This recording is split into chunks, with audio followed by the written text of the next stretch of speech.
Benoît Apparu, bienvenue sur notre antenne et sur l'antenne donc de LCI. Les sujets ne manquent pas ce matin. Première question, la rencontre entre François Hollande et Jean-Vincent Placé, qui était à votre place hier, semble avoir débouché dans la coulisse sur un accord, je ne dis pas secret, mais concernant la proportionnelle. Alors, certainement pas intégrale, c'était dans le programme de François Hollande, mais peut-être limité pour les échéances de 2017. Est-ce que vous pensez que c'est une bonne chose pour la démocratie en France ? Non, je ne le crois pas. J'ai toujours été contre la proportionnelle, je le reste. La proportionnelle, c'est l'exemple même de ce rendez-vous. C'est-à-dire, on fait les trucs en secret, dans le dos de tout le monde. C'est quoi une proportionnelle ? C'est, je prends 100 députés, ou 577 députés en l'occurrence, je mets 10% de Verts, 20% de PS, 25% ou 30% d'UMP, 12% de Front National. Et ensuite, au troisième tour, dans le dos des électeurs, je fais, entre guillemets, de la mamaille pour savoir qui a le pouvoir. Rappelez-vous l'épisode de Marie-Christine Blandin, élue présidente de la région Nord-Pas-de-Calais, avec 5% des voix. 5% des voix. La proportionnelle, ce n'est pas désigner une majorité, c'est pas respecter le choix des électeurs. C'est dans le programme du président. Ça doit être dans le programme du président. C'est pas parce que c'est dans le programme du président qu'on va pas être contre. Mais j'ai pas dit que vous étiez... Non mais d'accord. Point. Donc c'est dans le programme du président. S'ils veulent l'essayer, ils l'essaieront. C'est leur droit, c'est leur choix. Ils ont la majorité au Parlement s'ils veulent mettre en place une proportionnelle. Mais nous combattrons cette proportionnelle. Mais vous connaissez bien l'arrière-pensée, parce que vous êtes malin. C'est l'idée quand même de vous empêcher de revenir au pouvoir. Alors on va prendre des signes, hein. Jean-Marc Ayrault était en Chine, il a vendu le nucléaire français, vous avez entendu les Verts, pas un mot. Coup de pouce sur le SMIC, pas de coup de pouce sur le SMIC. Les Verts, qui d'habitude sont quand même assez sensibles, c'est pas une critique de ma part hurler, pas un mot. Et Notre-Dame-des-Landes, ça repart, pas un mot non plus. Donc il s'est quand même passé quelque chose hier. C'est exactement ce que je suis en train de vous dire. La proportionnelle, c'est le règne potentiel des deals de dessous de table entre les uns et les autres. On négocie discrètement, dans le dos de tout le monde, pour instaurer un mode de scrutin, et ça deviendra demain un mode de gouvernance. Mais est-ce que vous avez l'impression que l'opposition que vous représentez, parce que vous défendez ce point de vue ce matin, se rend bien compte, je ne dis pas de la manipulation, parce que ce serait péjoratif, mais de l'opération ? Parce que la guerre des chefs continue, Sarkozy va déjeuner avec Copé, après des soi-disant propos extraordinairement désagréables, et pendant ce temps-là, François Hollande remonte doucement dans les sondages, et se sert peut-être de la guerre en Centrafrique. Là, c'est un jugement, hein, parce que c'est quand même un sujet très très important. Cette guerre, c'est pas simplement une opération politique, mais en tout cas, il y a quelque chose qui se passe en coulisses. Il y a des choses qui se passent en coulisses, c'est classique, c'est pas un sujet, et le chemin est encore très très long vers les échéances futures, dont au passage, personne ne se préoccupe, sauf vous et moi, bien évidemment. Enfin, les Français, ce qui se passe en 2017, ils s'en foutent, pardonnez-moi de vous le dire, comme de l'an 40. C'est pas le sujet principal de leur préoccupation. Moi, aujourd'hui, je constate juste une chose. On a toute une série de manipulations, celle que vous évoquez sur la proportionnelle.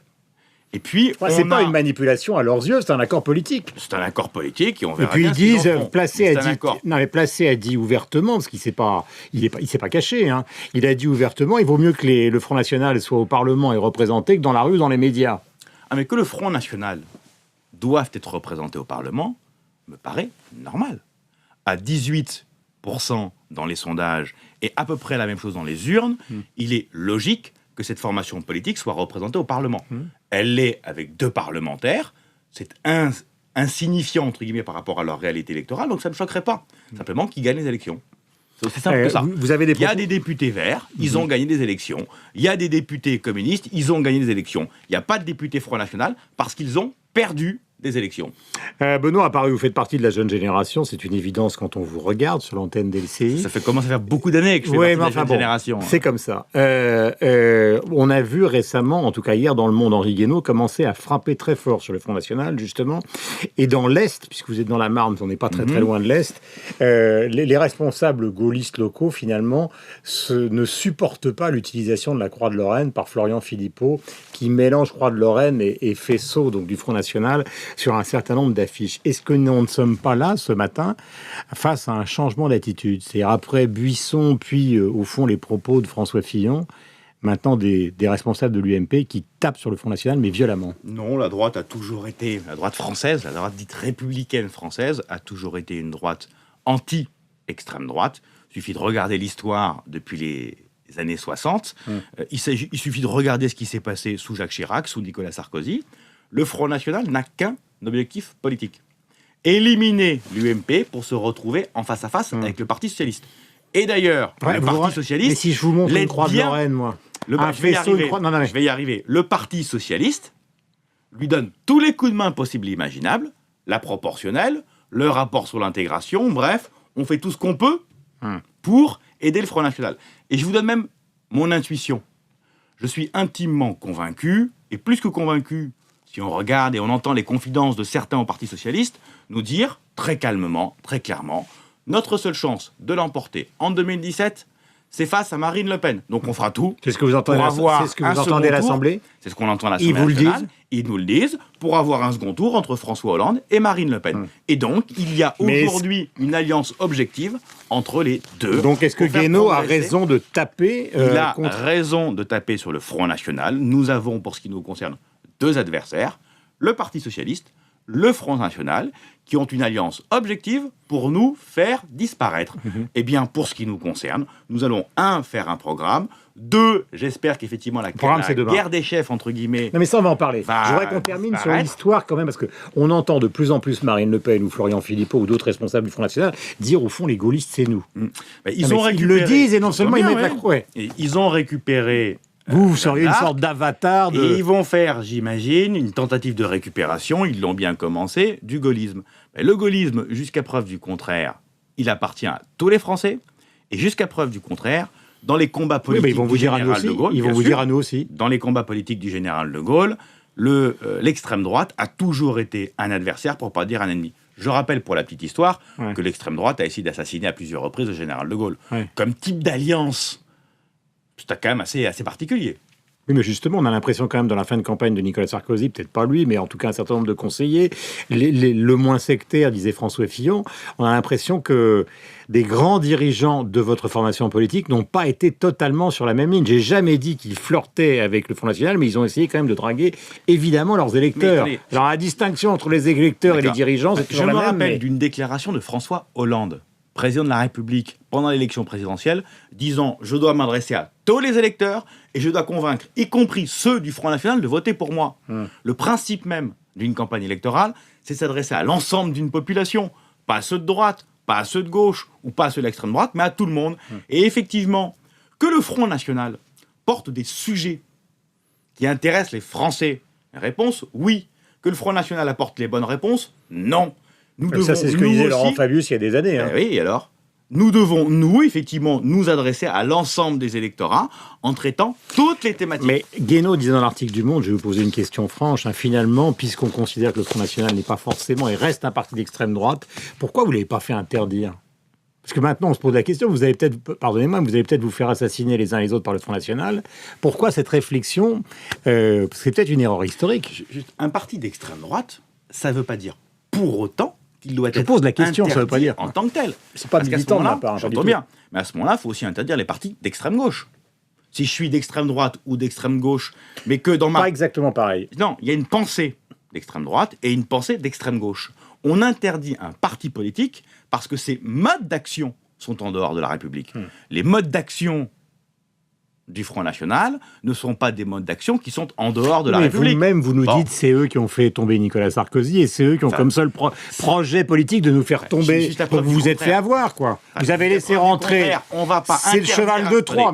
On ne va pas interdire un parti politique uniquement parce qu'il a pour ambition de gagner les élections à la place d'un autre. Jusqu'à preuve du contraire, j'ai pas dit ça ne s'appellerait pas la démocratie. J'essaie de réfléchir historiquement. Peut-être que vous avez fait une faute historique, vous étiez au pouvoir. Je réfléchis historiquement en disant que nous avons face à nous une crise qui perdure et que le moteur principal du vote Front National, c'est la crise. Ce n'est pas une raison suffisante pour l'interdire, mais c'est une raison suffisante pour le combattre. Demain, vous allez avoir un programme, vous y croyez ? Non, c'est pas demain, on va avoir un programme. Si, il y a une réunion, le programme a été concocté par Woerth, Mariton et Châtel. Les grands ténors de l'UMP sont réunis donc au siège de l'UMP, c'est normal. Et le 25 janvier prochain... il y aura un conseil national. On est en train, effectivement, de continuer, de travailler sur le programme. Il y a eu toute une série de conventions organisées par Hervé Mariton sur une multitude de sujets depuis des semaines et des semaines. Ça va aboutir demain, et plus précisément le 25 janvier, tant mieux. Mais est-ce que ça veut dire que ce programme, ça a tenu? Parce que vous savez que le grand reproche qui a été fait par une partie de l'électorat de droite à Nicolas Sarkozy, c'est d'être arrivé avec des idées et en cours de route de ne pas avoir fait les grandes réformes. Je me place du point de vue de l'électorat de droite. Hein. C'est pas du militantisme de ma part. Mais enfin, les 35 heures, l'ISF... La conclusion, ça va être quoi? Que du coup, on n'a plus du tout faire de programme? Non, c'est pas du tout ça. Mais est-ce que vous êtes certain que ce qui va être décidé demain et confirmé le 25 sera aussi le programme des candidats? Parce qu'ils ont tous des clubs, des programmes, des idées, chacun de leur côté. J'espère effectivement que le programme édicté, le projet politique précisé par l'UMP demain sera le projet politique qui nous engagera les uns et les autres pour les semaines et les années à venir. Ensuite, au moment d'une élection présidentielle, le candidat, la candidate que nous désignerons élaborera son propre projet, ce qui est normal. Mais il nous faut, pour les 3 ans et demi qui viennent, une feuille de route à proposer aux Français. Et j'espère bien effectivement que cette feuille de route nous permettra de placer le fond avant les questions de personnes, avant les querelles des uns et des autres, et surtout que l'on puisse proposer une alternative crédible aux Français en arrêtant de penser matin, midi et soir, en se rasant ou pas, à l'élection présidentielle. Ce matin dans le Figaro, pardonnez-moi, il nous reste une petite minute. Hein. Donc j'ai 2 questions, 30 secondes, les réponses, c'est la contrainte. Les primaires, oui, dit-il. Vous êtes plutôt contre? Les primaires, je suis contre parce que je considère que ça démultiplie la guerre des chefs. Il n'en demeure pas moins qu'elles ont été votées par les militants, et donc il est logique que l'on commence non pas à les appliquer, mais à en parler. Je reste convaincu que les primaires ne sont pas une bonne idée. Est-ce que vous croyez que Nicolas Sarkozy et Jean-François Copé vont vraiment se réconcilier après ce qui a été dit? Parce qu'ils disent que ça n'a jamais été dit, Copé parle ce matin, mais si ça a été dit, c'est une impossibilité pour nous de revivre ensemble ou de reconquérir le pouvoir. Mais en fait, ça a été dit, probablement. Écoutez, je n'en sais strictement rien, vous non plus. Qu'ils déjeunent ensemble me paraît un non-événement, mais j'espère que le déjeuner sera bon. Benoît Apparu, merci beaucoup d'être venu aujourd'hui pour aborder tous ces sujets sur l'antenne de Radio Classique et de LCI et passer la meilleure journée possible, suivant l'expression consacrée mais sincère. À tout de suite donc avec Sophie Paulini sur Radio Classique et on va retrouver donc Nicolas et Magali sur LCI.